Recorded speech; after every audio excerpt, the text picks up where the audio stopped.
మనసుకు పట్టిన ప్రేమ జబ్బు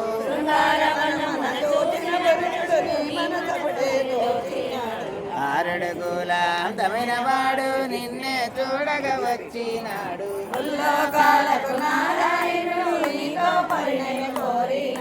రాలుగా ఈ పిల్ల నీవు రాళ్లతో కొట్టించి పంపినావు. ఆదిదేవుడు అతడే కాదా శ్రీనివాసునిగా వచ్చినాడు. ఆకాశరాజుత జన్మమి ధన్యము ధరణీ దేవిదే పుణ్యబలము. ఇప్పుడు ఒక సత్యము చెబుతా వినుడు ఇంకొక గడియ తదుపరి చెడకు.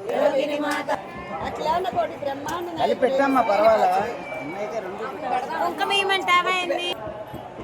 ఎరుకల సాని వేషంలో వచ్చింది అఖిలాండ కోటి బ్రహ్మాండ నాయకుడైన శ్రీనివాసుడు. మానవ మాత్రాలు మట్టు అనుకోబాకుడు.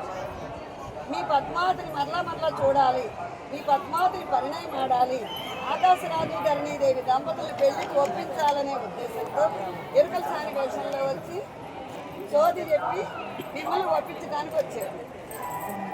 మా ఎరుకల సాని ఈ పుణ్య దంపతుల పిల్లలు చక్కగా పద్మావతి వేషంలో ఉన్న పద్మావతి లాగా వచ్చి ఎరుక చెప్పించుకున్నారు. ఈ పిల్లలందరికీ కూడా వినయ విధేయతలు కలిగిన విద్యావంతులైన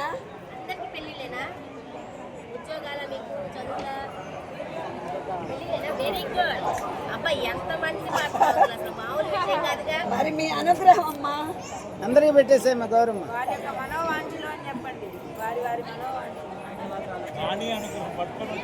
విధేయతలు కలిగిన విద్యావంతులైన గుణవంతులైన వరునితో అతి శీఘ్రమే కళ్యాణ ప్రాప్తి ప్రసాదించుగాక. తథాస్తు తథాస్తు తథాస్తు.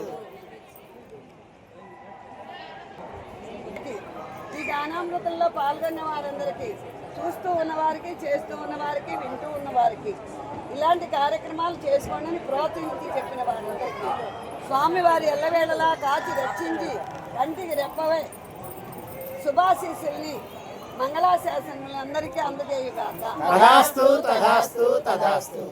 మాది బ్రహ్మశ్రీ సద్గురు శివకేశవ జగన్నాథ భజన సమాజం అమ్మ. మేము కూడా ఇంకా ఎన్నో గానామృతాలు కళ్యాణం చేసే భాగ్యాన్ని ఇంకా ఎన్నో చేయాలని మీ ఆశీర్వాదం అందించాలి తల్లి.